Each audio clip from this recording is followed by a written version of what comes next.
Welcome to free online classes of physics with Lambo sir. So, dear students, in the last lecture, we studied the common phenomena of light which can be explained on the basis of ray optics or geometric optics, which is the reflection. And in that case, we have studied reflection of light from plane surface or plane mirrors.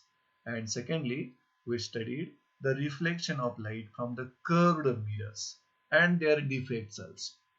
Now, in this session, we are discussing one more common property of light, which is the refraction. So, we know that light waves are the electromagnetic waves. Means these waves are traveling through medium in the presence of medium or also in the absence of medium. And while that waves travels, they are forming alternately crest and trough. That light waves are transverse in nature. And properties of light, just like speed, wavelength, direction of propagation, depends upon the medium through which that light is traveling. So when a light is traveling through any medium, its three properties, which are that speed, wavelength, direction of propagation. त्या लाईटचं speed, त्या लाईटची wavelength आणि त्या लाईटची propagationची direction depends upon the medium through which it is traveling. आता समजा त्या लाईटनं ट्रॅव्हलिंगचं मीडियम समजा चेंज केलं तर definitely these three properties of light, speed, wavelength, direction of propagation, gets changed in that new medium. ह्या प्रॉपर्टी चेंज होतात यालाच आपण रिफ्रॅक्शन ही फिनॉमिना म्हणणार आहात. आणि पर्टिक्युलरली डायरेक्शन ऑफ प्रोपॅगेशन ज्या वेळेला लाईटची चेंज होईल त्या फिनॉमिनाला आपण रिफ्रॅक्शन म्हणणार. आणि हे रिफ्रॅक्शन होण्यासाठी light should travel from one transparent medium to another transparent medium. That's why refraction can be defined like this: the phenomena of light, ज्यामध्ये change in direction or path of light when it travels from one transparent medium into other transparent medium. That phenomena is called refraction of light. म्हणजे refraction of light ही phenomena व्हायची असेल तर light should travel from one transparent medium to another transparent medium and while traveling that the ray of light is changing its direction of propagation, changing its path. This change in direction of propagation or path of light is nothing but refraction. So when ray of light comes to an interface म्हणजे boundary between two media and enters into another medium of different refractive index, what happens? It changes its properties suitable to that medium. म्हणजे रे of light जर एखाद्या बाउंड्रीला किंवा interface of to medium जवळ जर reach झाला, पोहोचला, incident झाला and gets entered into second medium of different refractive index, then the properties of that light, speed, wavelength, direction of propagation gets changed suitable to that second medium. म्हणजे second मीडियमच्या नुसार light आपल्या properties बदलणार, just like speed, wavelength, direction of propagation. आणि हे जे प्रमाण आहे ह्या सेकंड मीडियम मधील प्रॉपर्टी चेंज व्हायचं, that depends upon the refractive index of that medium. जेवढी रिफ्रॅक्टिव्ह इंडेक्स सेकंड मीडियमची जास्त असेल तेवढा ह्या प्रॉपर्टी जास्त चेंज होणार. So the extent to which this properties change is decided by refractive index of medium. मग जर सेकंड मीडियमची रिफ्रॅक्टिव्ह इंडेक्स फर्स्ट पेक्षा जास्त असेल तर ह्या प्रॉपर्टीज बदलण्याचं प्रमाण, चेंज व्हायचं प्रमाण सेकंड मीडियम मध्ये देखील जास्त असतं. So in this way we come to know the meaning of refraction phenomena. And this refraction phenomena explain करणारा जो रूल आहे, फंडामेंटल रूल आहे रिफ्रॅक्शनचा, तो म्हणजे Snell's law of refraction. Snell's law of refraction explains refraction of light. So this Snell's law of refraction can be defined like this. For a given pair of media, the ratio of the sign of angle of incidence in first medium to the sign of angle of refraction in the second medium always remains constant. म्हणजे refraction लाईटचं होत असताना light is travelling from one transparent medium to another transparent medium. That time for given pair of media, म्हणजे मीडियमची pair जर same राहत असेल तर for given pair of media the ratio of sine of angle of incidence to the sine of angle of refraction always remains constant. आणि हा जो तुम्हाला कॉन्स्टंट मिळतोय त्या कॉन्स्टंटला आपण काय म्हणायचे पहा. This constant is called refractive index of second medium with respect to first medium. A ray of light is traveling from first medium to second medium. Okay. त्यावेळी स्नेल्स लॉ ऑफ रिफ्रॅक्शन नुसार तुम्ही म्हणू शकता sine of angle of incidence to the sine of angle of refraction always remains constant. आणि हा जो constant मिळतोय आपल्याला स्नेल्स लॉ मध्ये त्या कॉन्स्टंटला आपण या ठिकाणी नाव देणार आहे refractive index of second medium with respect to first medium.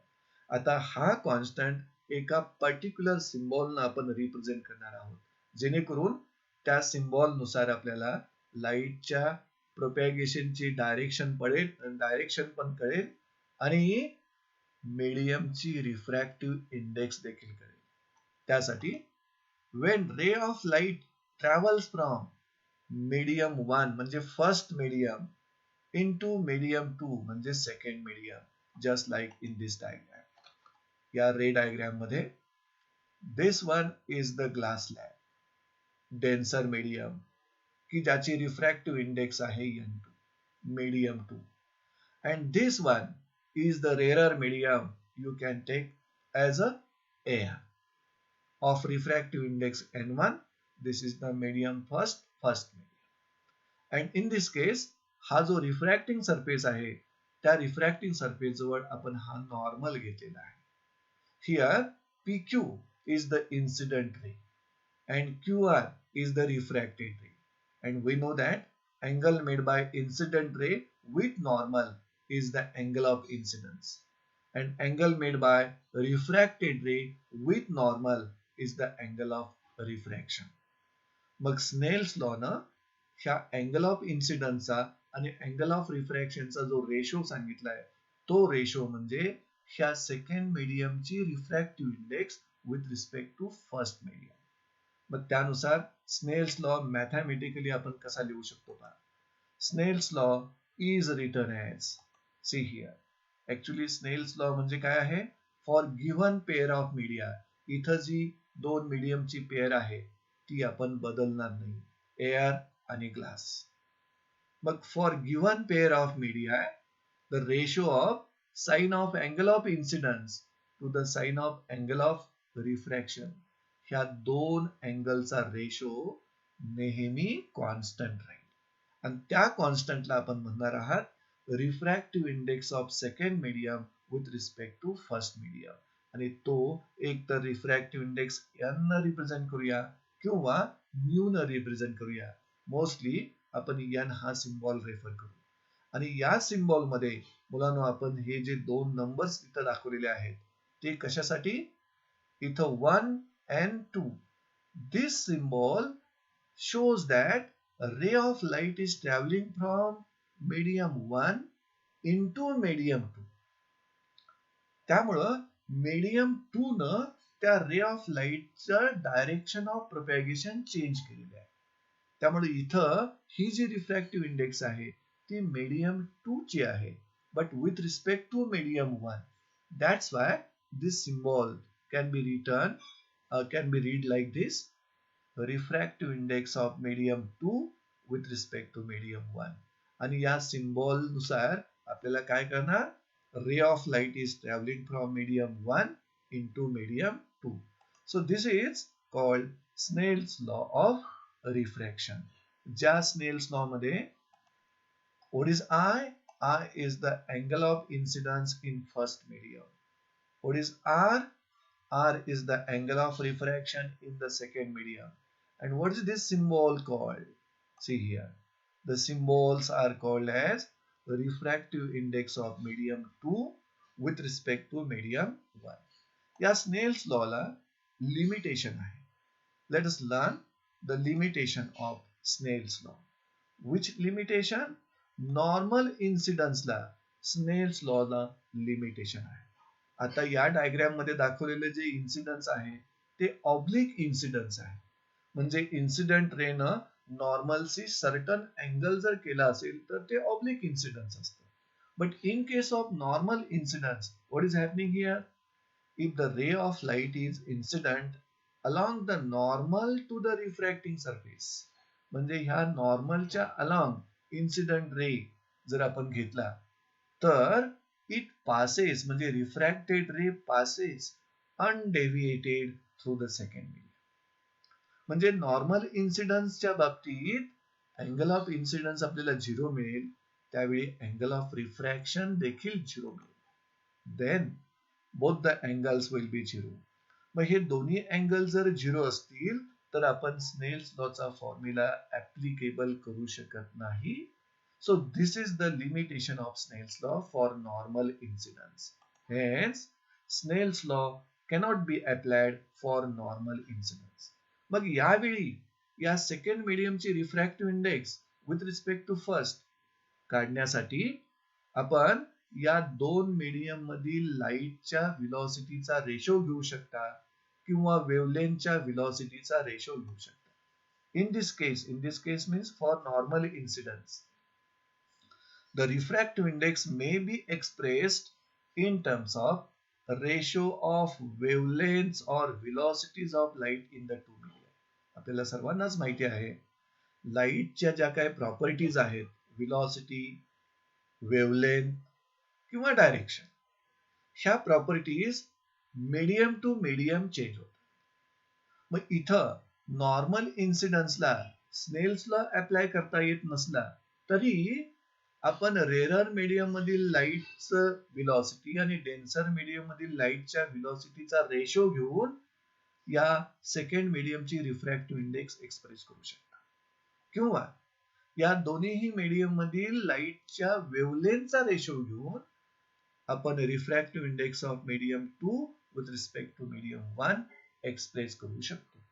म्हणजे जिथं स्नेल्स लॉला लिमिटेशन आहे नॉर्मल इन्सिडन्सला, त्यावेळी रिफ्रॅक्टिव्ह इंडेक्स एक्सप्रेस करण्यासाठी आपण दोन मीडियम मधील व्हेलॉसिटीचा रेशो यूज करू शकता किंवा दोन मीडियम मधील वेवलेंथचा रेशो यूज करू शकता.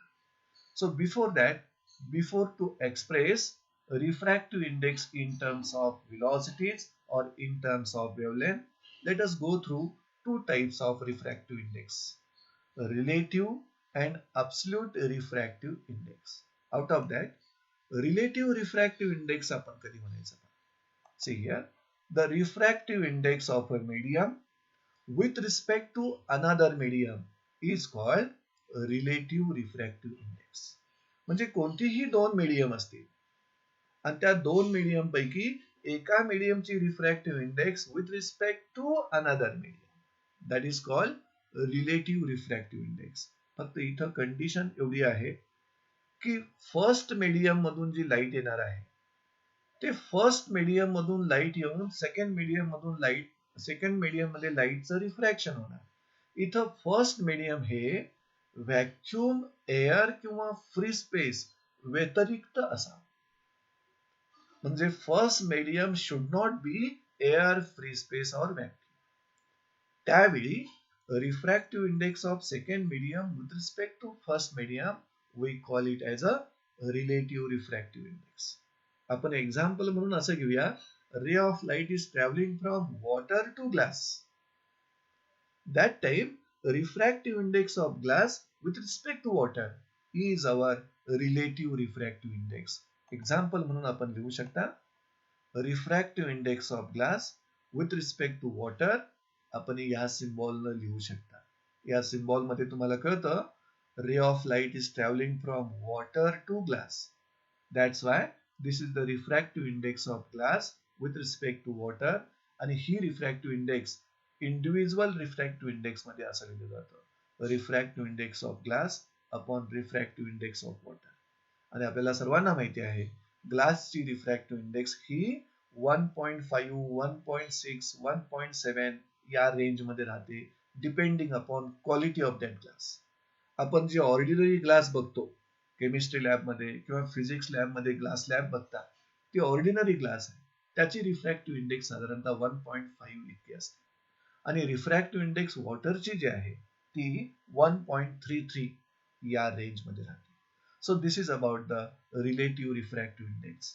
म्हणजे या रिफ्रॅक्टिव्ह इंडेक्स मध्ये फर्स्ट मीडियम हे एअर, फ्री स्पेस, व्हॅक्यूम याच्या व्यतिरिक्त असतात. Now the second type of refractive index is the absolute refractive index. See here, the refractive index of any medium with respect to vacuum, air or free space is called absolute refractive index of that medium. याचाच अर्थ इथं फरक असा आहे कुठल्याही मीडियमची refractive index with respect to vacuum, air और free space याचा अर्थ इथं फर्स्ट मीडियम हे व्हॅक्यूम, एअर, फ्री स्पेस असणार यापैकी कुठलं तरी एखादं मीडियम असणार आणि सेकंड मीडियम एनी मीडियम असेल. मग त्यावेळी त्या एनी मीडियमच्या रिफ्रॅक्टिव्ह इंडेक्सला आपण ॲब्सोल्यूट रिफ्रॅक्टिव्ह इंडेक्स असं म्हणू शकतो. For example ray of light is travelling from air to glass म्हणजे इथं आता फर्स्ट मीडियम हे एअर झालं आणि सेकंड मीडियम हे ग्लास झालं. So glass ची refractive index with respect to air is the absolute refractive index. आणि ती रिप्रेझेंट कशी करायची पहा एक्झाम्पल घेऊ आपण. Refractive index of glass with respect to air हे असं लिहिलं जातं कारण light is travelling from air to glass. त्यावेळी इथं refractive index of glass with respect to air आहे म्हणून ह्याला ॲब्सोल्यूट रिफ्रॅक्टिव्ह इंडेक्स म्हणायचं आणि एअरची रिफ्रॅक्टिव्ह इंडेक्स नेहमी 1 असते. त्यामुळे इंडिव्हिज्युअल रिफ्रॅक्टिव्ह इंडेक्सच्या रेशो मध्ये तुम्ही असं लिहू शकता refractive index of glass upon refractive index of air आणि एअरची रिफ्रॅक्टिव्ह इंडेक्स ही 1.003 इतकी आहे. मग प्रॅक्टिकल पर्पज साठी आपण ती 1 घेतो त्यामुळे इथला डिनॉमिनेटर 1 झाला. त्यामुळे ॲब्सोल्यूट रिफ्रॅक्टिव्ह इंडेक्स ग्लासची विथ रिस्पेक्ट टू एअर फक्त या सिम्बॉलनं लिहिलं तरी चालतं NG. तसंच absolute refractive index of water with respect to air. आता ॲब्सोल्यूट आपण ज्या वेळेला म्हणतो त्यावेळेला विथ रिस्पेक्ट टू एअर म्हणायची काही गरजच नसते कारण फर्स्ट मीडियम हे एअर, व्हॅक्यूम, फ्री स्पेस पैकीच असतं. त्यामुळं त्या मीडियमचे ॲब्सोल्यूट रिफ्रॅक्टिव्ह इंडेक्स फक्त त्या मीडियमच्या सिम्बॉलनं दाखवायची. Absolute refractive index of water तुम्ही NW न दाखवू शकता आणि त्यावेळी तुम्हाला समजेल ray of light is travelling from air to water. नाव 2 more points regarding these two refractive indexes. यातील मुलांनो ही जे ॲब्सोल्यूट रिफ्रॅक्टिव्ह इंडेक्स जी आहे ह्या ॲब्सोल्यूट रिफ्रॅक्टिव्ह इंडेक्सची व्हॅल्यू नेहमी ग्रेटर दॅन 1 असते. Absolute refractive index of medium is always greater than 1. But relative refractive index आपण surely greater than 1 किंवा लेस than 1 किंवा इक्वल टू 1 आपण सांगू शकत नाही. त्याचं कारण सांगतो. इथं पहा या एक्झाम्पल मध्ये this is the refractive index of glass with respect to water आणि हा जो रेशो आहे ना तो आता आपण नेक्स्ट पार्ट मध्ये प्रूव्ह करणार आहे. हीच refractive index of glass with respect to water ह्या तुम्ही या रेशोने लिहू शकता refractive index of glass upon refractive index of water. आता इथं ग्लासची रिफ्रॅक्टिव्ह इंडेक्स ग्रेटर आहे म्हणजे न्यूमरेटर ग्रेटर आहे दॅन डिनॉमिनेटर कारण ग्लास साठी 1.5 आणि वॉटर साठी 1.3 म्हणजे हा रेशो ग्रेटर दॅन 1 येईल म्हणजे इथली relative refractive index is greater than 1.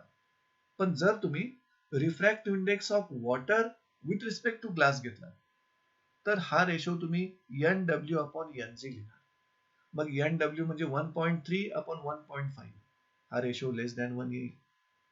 म्हणजेच refractive index of glass with respect to water इथं आपण घेतलेलं ग्रेटर दॅन 1 येतो आणि refractive index of water with respect to glass घेतला तर लेस दॅन 1 येतो. त्यामुळं relative refractive index may be less than 1 or may be greater than 1. These two results should be remembered for everyone. So this is how we can learn relative and absolute refractive index. Now we will express refractive index of medium in terms of velocities and in terms of wavelength. First of all, we will express refractive index in terms of velocities. See here. And we know that refractive index are expressed in terms of velocities when there is a limitation to Snell's law. आणि Snell's लॉला limitation आहे normal incidence.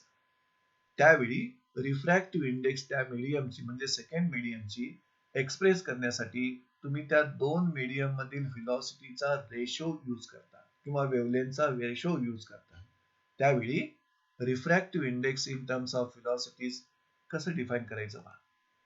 Refractive index of medium 2 with respect to medium 1 is defined as a ratio of the velocity of light in the first medium to the velocity of light in the second medium.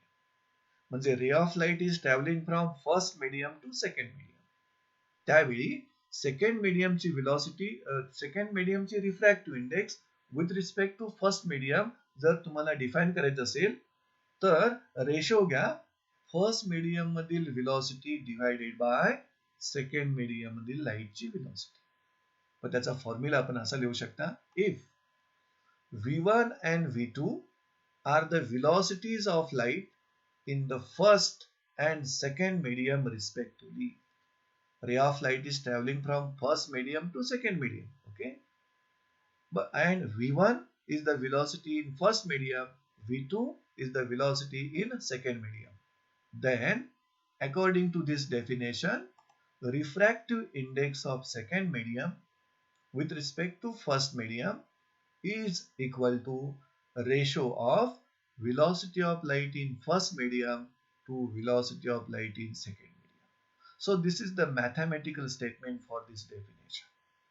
आता याच पद्धतीनं जर आपण absolute refractive index जर define करायचा प्रयत्न केला in terms of velocity, this is a relative refractive index in terms of velocity.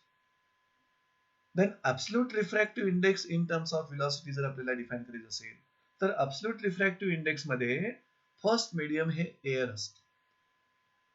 त्यामुळं फर्स्ट मीडियम मधील व्हेलॉसिटी लाईटची तुम्हाला एअर मधली घ्यावी लागेल आणि सेकंड मीडियम हे एनी मीडियम असतं. त्यामुळे absolute refractive index आपण कशी डिफाइन करू शकतो in terms of velocity.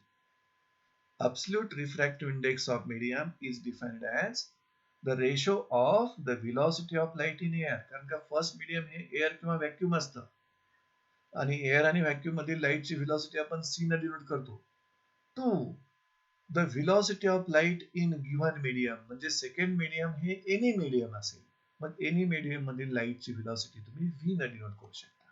Thus, absolute refractive index of medium तुम्ही या फॉर्म्युलाने घेता. Absolute refractive index of medium n equal to velocity of light in air or vacuum to the velocity of light in given medium. या पद्धतीनं तुम्ही absolute refractive index first मीडियमची पण काढू शकता, absolute refractive index second मीडियमची पण काढू शकता. See here. The absolute refractive index of medium first. म्हणजे या मीडियमचं फर्स्ट मीडियम हे एअर असेल. मग absolute refractive index एखाद्या मीडियमची घ्यायची कशी. फॉर एक्झाम्पल ग्लासची absolute refractive index कशी लिहिता NG, वॉटरची कशी लिहिता NW. तसं मीडियम 1 ची कशी लिहिणार N1.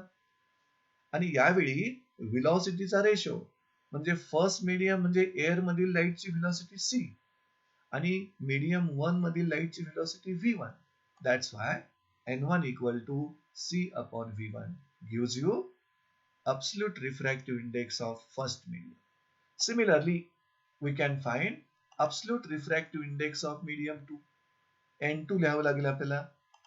N2 equal to speed of light in air or vacuum to the speed of light in medium 2. आता इक्वेशन 3 ला इक्वेशन 2 न जर आपण डिवाइड केलं, डिवाइडिंग इक्वेशन 3 by 2, तर लेफ्ट हँड साइडला मला n2 डिवाइडेड बाय n1 मिळेल आणि राईट हँड साइडचं c आणि c कॅन्सल होईल. त्यावेळी तुम्हाला जो रेशो मिळतो तो रेशो मिळतो v1 upon v2. म्हणजे 3 इक्वेशनला 2 ने डिवाइड केलं तर तुम्हाला मिळतं n2 upon n1 equal to v1 upon v2. पण इक्वेशन 1 बघा, इक्वेशन 1 पुन्हा एकदा v1 upon v2 आहे. म्हणजे तुम्ही ह्या इक्वेशनला ह्या दोघांच्या रेशोने येणाऱ्या इक्वेशनशी इक्वेट करू शकता. आता जर तुम्ही 3 ला 2 ने डिवाइड केलं तर तुम्हाला इक्वेशन कसं मिळतं बघा, n2 upon n1 हा रेशो घेतला c कॅन्सल होईल, v1 upon v2 मिळेल. नाव कंपेअरिंग इक्वेशन्स 1 and 4, हे जे 4 इक्वेशन आहे ते तुम्ही इक्वेशन 1 शी जर कंपेअर केलं तर इक्वेशन 1 मध्ये तुम्हाला v1 upon v2 मिळालेला आहे. आता इक्वेट करू शकता 1 आणि 4. You can write like this. Refractive index of medium 2 with respect to medium 1 ही रिलेटिव्ह रिफ्रॅक्टिव्ह इंडेक्स आहे, is equal to n2 upon n1. n2 is the absolute refractive index of medium 2. n1 is the absolute refractive index of medium 1 and is equal to a ratio of velocity of light in the two medium, first medium divided by second medium. म्हणजे इथं relative refractive index आणि absolute refractive index यांच्यामधलं देखील relation आपल्याला मिळालं. So refractive index of medium 2 with respect to medium 1 तुम्हाला absolute refractive index मध्ये लिहायचं असेल तर n2 upon n1 आणि व्हेलॉसिटी मध्ये जर लिहायचं असेल तर v1 upon v2. इथं आपण स्नेल्स लॉचा यूज केला. अकॉर्डिंग टू स्नेल्स लॉ आपल्याला माहिती आहे refractive index of medium 2 with respect to medium 1 equal to sine I upon sine R. म्हणजे फक्त इथं तुम्ही इक्वेशन 5 मध्ये equal to sine I upon sine R लिहायला हवं. See here. म्हणजे स्नेल्स लॉ आणि इक्वेशन 5 आपण कंबाईन केलं. आता ह्या इक्वेशन मध्ये क्रॉस मल्टिप्लिकेशन जर तुम्ही केलात तर n1 sine I equal to n2 sine R मिळतं. See here, n1 sin I equal to n2 sin R. This is your equation 6. So this is how we can express a refractive index in terms of a ratio of velocity of light in the two media. Now we can express refractive index in terms of wavelength of light in the two media. In terms of ratio of wavelengths of light in the two media. It can be defined like this. Refractive index of medium 2 with respect to medium 1 is defined as the ratio of wavelength of light in medium first medium to the wavelength of light in the second medium. Similar आहे definition. म्हणजे ray of light is traveling from medium 1 to medium 2. मग medium 1 मध्ये त्या लाईटची wavelength असेल lambda 1. Medium 2 मध्ये त्या लाईटची वेव्हलेंथ बदललेली असेल लॅम्बडा 2. त्यावेळी रिफ्रॅक्टिव्ह इंडेक्स मीडियम 2 ची with respect to medium 1 is equal to lambda 1 upon lambda 2. Mathematically आपण असं लिहू शकता. आणि आपल्याला माहिती आहे when light travels from one medium to another medium, one transparent medium to another transparent medium, its frequency does not change. त्या लाईटची फ्रिक्वेन्सी चेंज होत नाही, but its wavelength and velocity changes. मग याचा विचार करून या डेफिनेशनला मॅथमॅटिकल फॉर्म्युला आपण असा लिहू शकता. Hence we can write refractive index of medium 2 with respect to medium 1. व्हेलॉसिटीच्या ratio मध्ये ती अशी रिफ्रॅक्टिव्ह इंडेक्स लिहिली जाते. पण साऊंड टॉपिक मध्ये आपण रिलेशन शिकलोय. Relation between speed, frequency and wavelength of wave v equal to n lambda. मग फर्स्ट मीडियम साठी speed v1 equal to n ऐवजी आपण f घेऊया, f लॅम्बडा 1. आणि सेकंड मीडियम मध्ये speed v2 equal to f lambda 2. f का change झालं नाही? तर ही जी प्रॉपर्टी आहे वेव्हची ती मीडियम टू मीडियम चेंज होत नाही. It always remains constant. मग तो फ्रिक्वेन्सी आहे ती कॅन्सल होणार. You will get lambda 1 upon lambda 2. So in this way, you can express a refractive index in terms of a ratio of wavelengths. आता तुम्ही जर पाहिलात तर रिफ्रॅक्टिव्ह इंडेक्स नेल्स लॉ न सांगितलेले आहे is the ratio of angle upon angle. त्यानंतर ratio of velocity upon velocity, ratio of wavelength upon wavelength. So refractive index of a medium with respect to first medium is the ratio of two similar quantities. आणि दोन similar क्वांटिटीचा ratio असल्यामुळं रिफ्रॅक्टिव्ह इंडेक्सला कोणतंही unit आपण use करू शकत नाही. आणि युनिट नसेल तर त्याला डायमेन्शन्स देखील असणार नाही. That's why units and dimensions of refractive index तुम्ही कसं रेफर करणार पहा. Refractive index is the ratio of same physical quantities. Due to that it has no units and hence no dimensions. So in this way we have studied relative refractive index and absolute refractive index, the relation between them. Now let us learn some observations or illustrations based on refraction. म्हणजे refraction ही phenomena explain करणारी काही observations आहेत, काही इलस्ट्रेशन्स आहेत, ती आपण इथं समजावून घेऊया. First, a stick or pencil kept partly in a glass containing water appears broken as its part in water appears to be raised. म्हणजे एखाद्या ग्लास मध्ये किंवा बीकर मध्ये वॉटर घेतलात तुम्ही आणि त्या वॉटर मध्ये तुम्ही एखादी स्टिक पार्टली डीप केलात, म्हणजे त्याचा काही पार्ट पाण्यात असेल आणि काही पार्ट एअर मध्ये असेल. तर जिथं ती स्टिक पाण्यामध्ये एंट्री करणार आहे तिथं ती स्टिक आपल्याला बेंड झालेली दिसेल. त्याचबरोबर वॉटर मधला जो पार्ट आहे त्या स्टिकचा तो रेज झालेला दिसेल. This is nothing but due to refraction phenomena at the surface of water. Now this was the first observation.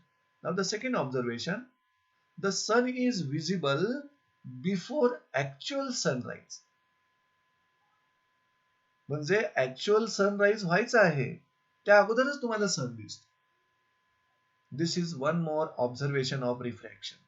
At the same time sun is also visible after the actual sunset.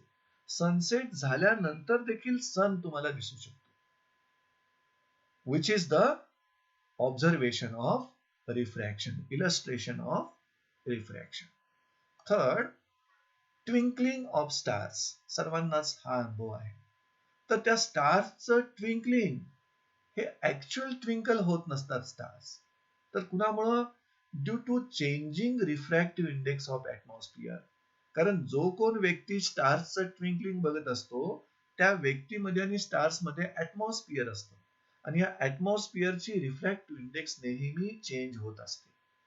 and this changing refractive index of atmosphere is responsible for twinkling of stars at night. This was the third observation of refraction. Now the fourth, when seen from outside, bottom of pool of water, म्हणजे swimming tank जी असते त्याचा bottom जो आहे तो जर आपण टँकच्या बाहेरून बघितला, then that bottom appears to be raised. तो वरती आलेला दिसतो. त्याची डेप्थ आपल्याला कमी दिसते त्या स्विमिंग टँकच्या बॉटमची. This is due to refraction at the plane surface of water. आपल्याला हा अनुभव सर्वांनाच आहे. जर तुम्ही एखादा वॉटरचा पूल किंवा स्विमिंग टँकचा बॉटम, स्विमिंग टँक पूर्ण पाण्याने भरलेली आहे आणि तो बॉटम बघत असाल, एअर मधून आउटसाइड मधून बॉटम बघत असाल तर स्विमिंग टँकची डेप्थ तुम्हाला कमी दिसते. तो बॉटम थोडासा वरती आलेला दिसतो. हा कशामुळं? This is due to refraction at the plane surface of water. हा एक एक्सपिरियन्स आहे. आणि या केसमध्ये एक आपल्याला फॉर्म्युला मिळतो त्या वॉटरची रिफ्रॅक्टिव्ह इंडेक्स काढायचा. In this case Refractive index of water is the ratio of real depth of that swimming tank and divided by apparent depth of that swimming tank. म्हणजे जी रिअल डेप्थ असेल त्या real डेप्थला अपॅरंट डेप्थनं तुम्ही divide करायचं. You will get refractive index of the water. And fifth observation is like this. An object placed in a denser medium when viewed from rarer medium appears to be at a depth lesser than its real depth.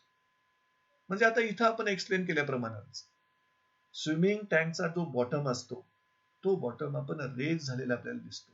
म्हणजे swimming टँकची depth ही actual depth पेक्षा कमी दिसते आपल्याला. This is due to refraction of light from denser to rarer medium at the plane surface separating the two media. So these are the few observations or illustrations which are based on a refraction phenomena of light. So with this we are ending this lecture.